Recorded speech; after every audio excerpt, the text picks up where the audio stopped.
(2016년) 일본 도쿄.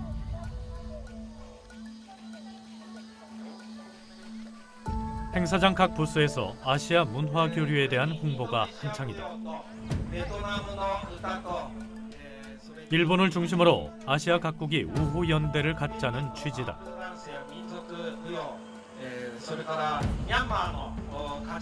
거리에 나선 담당자는 스즈키 노부유키 씨. 어쩐지 낯이 익다. 바로 몇 년 전 한국에 찾아와 위안부 소녀상에 말뚝을 박은 장본인이다. 아시아의 문화 화합을 호소하는 와중에도 유독 한국에 대해서만큼은 날을 세우는 스즈키 씨. 韓国は竹島を返さないんで、それは無理です。韓国との友好はね、そこだけなんですよ。韓国が竹島を返してくれたら友好の話を しなきゃいけないと思ってるんですけど、なかなか可能性低いと思うんですね。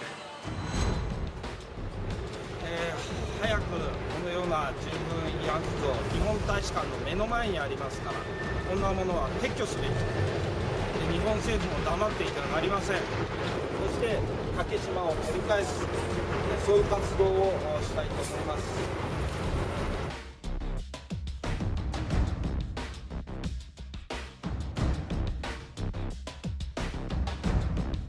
한일 간의 모든 문제의 원인은 다케시마, 즉 독도에 있다고 단언하는 스즈키 씨. 말뚝 사건으로 인해 한국 검찰로부터 위안부 할머니들에 대한 명예훼손 혐의로 기소됐지만 아랑곳하지 않는다. 심지어 말뚝을 한국 검찰청에 직접 보내기도 했다. これは何ですか? これはこの間6月10日と24日に9回目10回目の裁判が開かれたんで、私に韓国へ来いという、ね、無理難題を言ってきたんですね。来たらどうなるんですか？行ったら私帰れないですよね。いつ帰るかわからないですから行かないですよ。悪いこともしてないのに。まず韓国が一度も捕まえてもない人間のね判決を下ろす国だと。 おかしな国だということが明らかになるんで、私はそれを待ってます。 극우정당 대표이기도 한 스즈키 씨는 참여연 선거에서 세 번째 고배를 마시고 있다. 반한 사상이 극에 달할 때마다 지지율이 오르기도 하지만 그것도 잠시뿐이다. 外に向けて強硬な発言をするという政治家が支持を得る、こういう時代だったわけですね。で、その中で 安倍首相が同じような政治手法を使って最初は韓国それから中国これを敵視する政策で、一般の人たちの支持を集めてきたと。日韓は基本的には今小康状態になってますけれども、政権の流れとしては対外的に強硬な路線を出すことによって支持を集める。 올해 초 일본 외무성 홈페이지가 새롭게 리뉴얼됐다. 7개국의 언어로 열띠게 홍보하는 메인 내용은 단연 독도 영유권 문제다. 다케시마가 일본 땅인 10가지 증거라고 하는 이 내용은 대체 뭘까? 한국보다 먼저 독도를 선점했다는 시마네현 고시란 무엇일까? 을사늑약이 체결된 지 1년 후 울릉 군수는 청천벽력 같은 소식을 듣는다.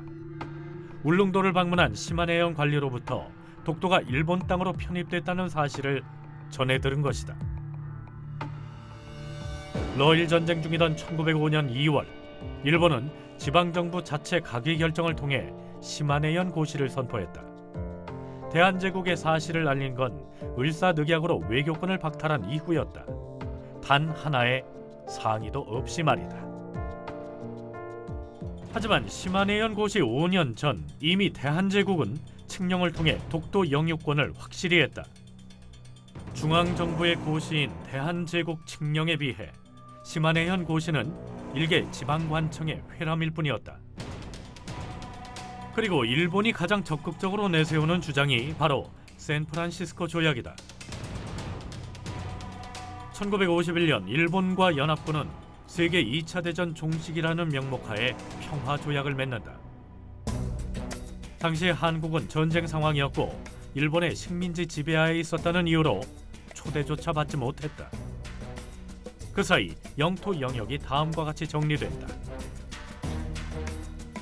하지만 일본은 부속 도서 속에 독도를 특정하지 않았기 때문에 돌려주지 않아도 된다고 주장한다. 그러나 연합군 최고사령관 각서에는 분명히 일본 영토 1,000개 인접섬 중 울릉도 독도는 제외된다고 분명히 명시돼 있다. 그리고 한국이 국제사법재판소에 회부되는 것을 거부하고 있다는 주장.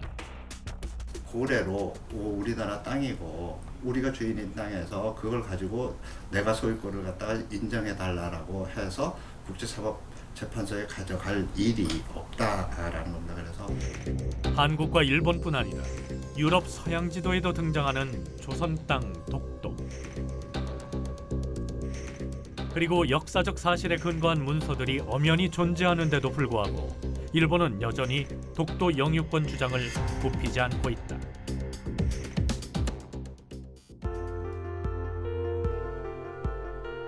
일본의 논리를 알아갈수록 의문은 더욱 커진다. 고3 수험생 지윤군은 요즘 입시 공부만큼이나 독도 공부에 열중이다. 일본 외무성 사이트에 게시된 독도 영유권 주장 논리는 공부를 할수록 이해가 가지 않는다. 저는 개인적으로 이거 보면 좀 화가 나서 뭐 한 가지 더 화나는 점은 미국이 주일 미군의 군사훈련지로 독도를 지정한 적이 있었거든요. 그때 당시는 남북전쟁 상황이었는데 실제로 폭격 훈련을 하다가 독도에서 어업 활동을 하시던 한국인들이 죽고 그랬거든요. 근데 웃긴 것은 일본이 그렇게 폭격 훈련 구역으로 독도를 지정했었기 때문에 독도가 일본 땅이다라고 주장하는 것입니다. 사실 불법 침탈의 근거인데 그것을 오히려 영유권 주장의 하나로 사용해서 그 점도 화가 납니다. 이제 이 부분은 그때 메모에서 외운 독도 지식은 행동으로 실천한다. 많이 안 보는 독도 팔찌를 제작해 판매한 수익금 100여만 원은 독도 활동단체에 기부했고 독도 동아리를 조직해 직접 독도를 방문하는가 하면 일본의 역사 왜곡에 대한 국민들의 대응 방안을 묻는 서신을 외교부에 직접 보내기도 했다.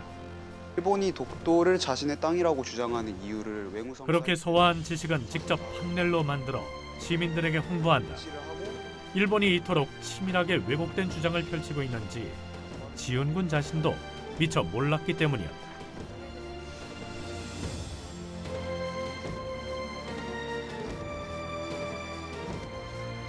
신문에서 독도가 한국의 땅이라는 근거가 나와 있는 고지도가 발견됐다 하면 아 이제 우리 땅이 되겠구나 뭐 이런 식으로 생각하는 그러한 일반인이었습니다.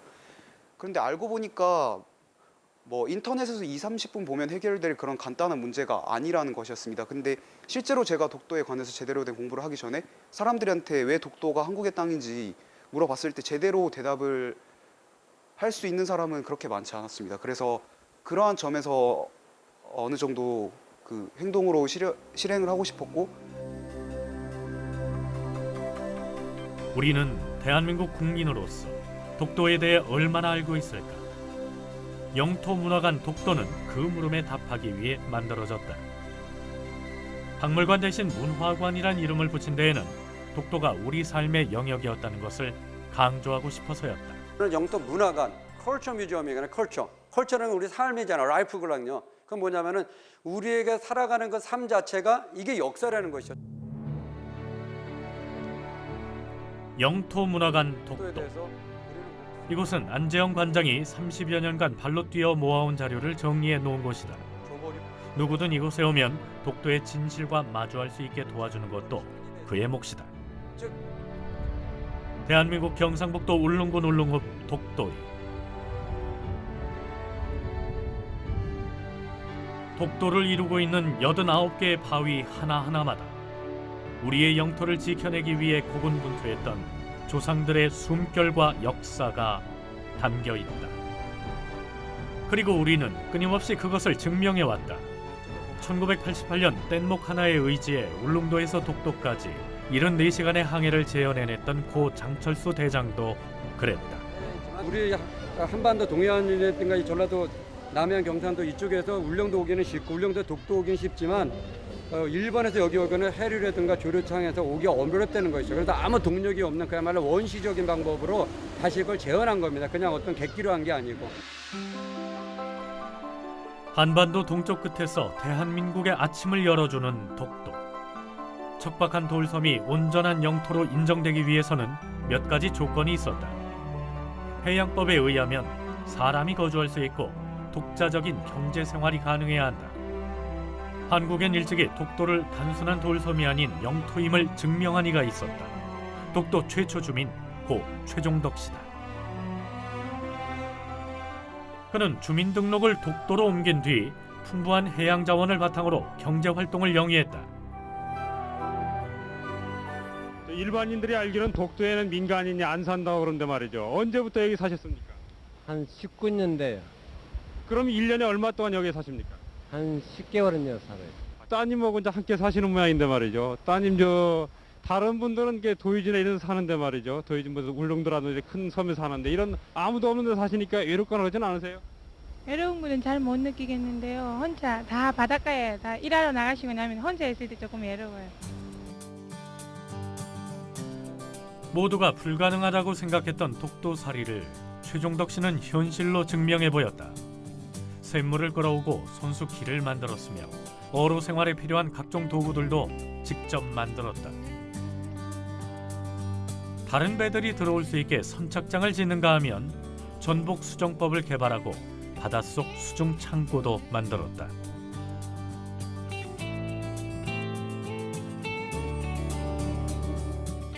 내가 독도에 가보니까 어장도 많고 물건들이 많더라. 독도를 관리하고 우리가 살고 있으면은 독도 일본인들이 못 들 거 아니냐. 같이 가가 내가 먼저 가 있을 테니까 니도 좀 나중에 오느라 그러셨대요. 그러면서 아버지가 가셨대요. 생각보다 독도는 살만한 섬이었다. 풍부한 어장 덕분에 수익도 제법 올렸다. 물질 좀 한다는 해녀들은 독도에서 1년의 절반씩을 살다 가곤 했다. 최종덕 씨는 해녀들의 든든한 보좌관이었다. 그 파도는 독도 파도는 간단하게 생각했다면 큰일 나요. 예, 서로 믿어야 삽니다. 이게. 나는 아저씨를 믿고 아저씨는 나를 우리를 믿고 우리 해녀들을 믿고 그러면 아저씨가 치자방 바다에 가면은 우리도 마음 놓고 물 밑에 들어가서 작업하고 다른 사람은 잡으면은 마음이 좀 불안해.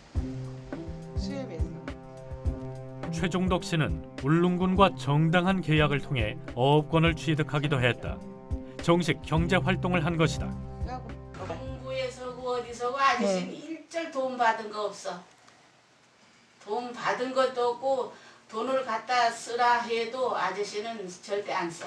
그냥 그 바다에서 작업하면 벌면은 당신 주머니에 돈 100만 원 들어오면 그냥 그걸로 막 내 투자하는 거라. 최종덕 씨가 지키고 있는 동안 독도에서는 사람 냄새가 났다. 절벽 끝에 덩그러니 있던 운막집도 시간이 지나면서 2채, 3채로 늘어났다.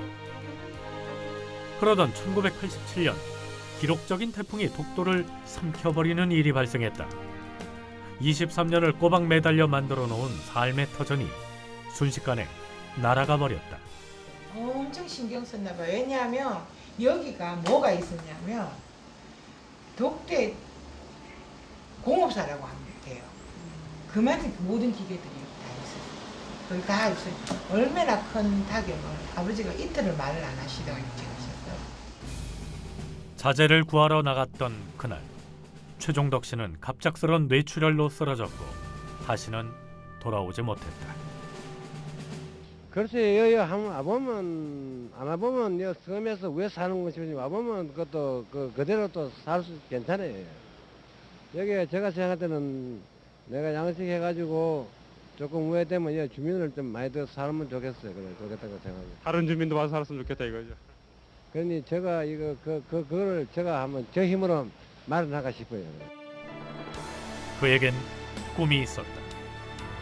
손수 마을을 일구고 이웃들과 함께 어울려 살며 당당히 독도는 우리가 이렇게 살고 있는 땅이라고 외치고 싶었다. 그가 못다 이룬 독도의 꿈은 언젠가 완성될 수 있을까? 우유영토라는 개념은 우리가 식민지 상태가 아닌 이상 대대로 우리 땅이었다는 겁니다. 즉 일본이 이 독도에 대한 영토 야욕을 벌이는 것밖에 없다고 생각이 됩니다. 그래서 이거는 뭐 다른 그 독도 가지고 어떤 타협의 대상물, 제가 이 독도 운동하는 것도 영토는 타협의, 지금 특히 독도에 대해서는 어떤 타협의 대상물이 아니라는 것이죠. 독도 영유권이 한국에 있다는 것은 분쟁의 대상이 아닌 역사적 사실이다. 1908년 일본 통감부에서 발행한 한 권의 책엔 섬뜩한 모순이 가려져 있다. 이제 통감부 시기에 일본 농상공부 차관이 서문을 썼고 우리나라 농상부 수상국장이 쓴 거예요. 통감부 시기에 일본인들이 시켜서 한국의 업을 다 이렇게 조사한 거예요. 이때부터는 본격적으로 한국을 식민지하기 위해서 식민지 경영 전략을 짜기 위해서 자세하게 한국의 어업들을 한 거죠.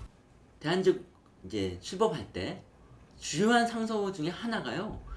일본이 행했던 임진왜란을 잊지 말자라는 상소가 꽤 많이 올라와요. 일본이 가는 길이 19세기 말과 20세기 초반과 너무 유사하기 때문에 다시 우리가 경계심을 갖고 철저한 대비를 할 필요가 있다고 저는 봅니다.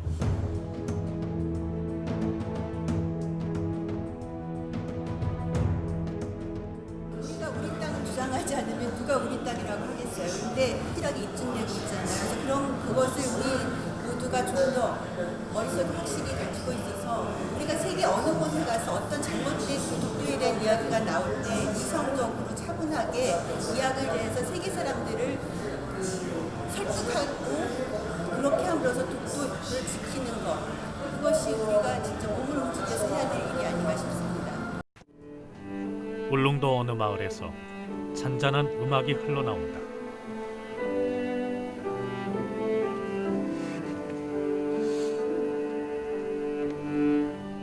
홍목은 섬지박이.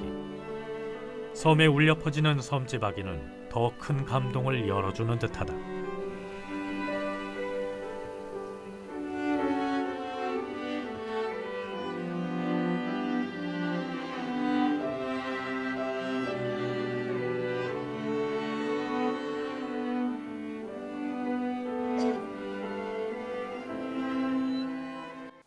떨어진 섬에 가서 이렇게 갔을 때 이 노래가 정말 섬의 노래가 되는구나. 그전에는 우리가 섬을 그리면서 상상하면서는 그렇게 불렀는데 이제는 섬에 가서 부르니까 섬지박이가 아주 울릉도하고 한 몸이 되는 것 같은 그런 느낌을 강하게 갖습니다. 앙상블 라메르에릴은 국내 최고의 예술인들이 독도라는 공감대로 뜻을 함께한 모임이다. 양악과 국악, 작곡가와 미술가 등이 어울려 예술로서 독도를 알리고 홍보한다.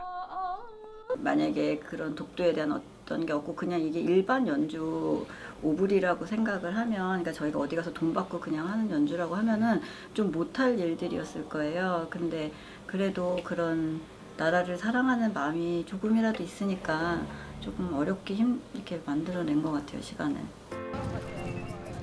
울릉도 연주에 이어 독도를 직접 찾은 예술가들. 독도 곳곳을 밟아보며 가슴으로 느껴본다.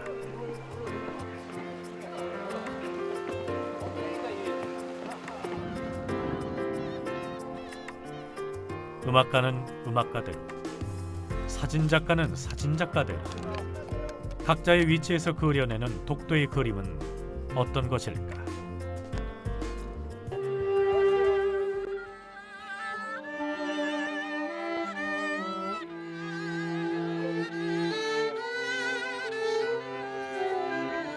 애들이 좀 편하게 와서 뛰어놀고 소풍 와서 또 뭐 맛있는 도시락도 먹을 수 있고, 그래서 아주 뭐 특별한 어떤 그 섬이 아니라 우리 그 동해나 또 남해 또 서해 이런 쪽의 어떤 섬들처럼, 동네 앞에 그 섬들처럼 이렇게 아주 편안한 섬, 그런 섬으로 한번 그려보려고 그럽니다. 독도를 그려내는 화가들의 손길이 바빠진다. 이 순간이 아니면 담아내지 못할 벅찬 풍경들. 사진으로 봤을 때는 그냥 섬 그 자체의 돌덩어리만 보였었거든요. 근데 이 그 갈매기 울음소리와 바람 소리와 그리고 바람이 맞는 이 저 기분하고요 굉장히 다르네요. 네. 우리가 영원히 사랑해야 될 그런 독도인 것 같습니다. 우리의 가슴 속에 늘 머물러 있는 독도는 이렇게 따뜻하고 즐거운 곳이 아닐까. 독도는 평화의 섬이었다. 대한민국 동쪽 끝을 지키며 전쟁과 침략의 상처도 너그럽게 껴안았다. 독도를 사이에 둔 한국과 일본의 미래는 지나온 역사의 발자취를 제대로 더듬어 보는 데서부터 다시 시작되지 않을까.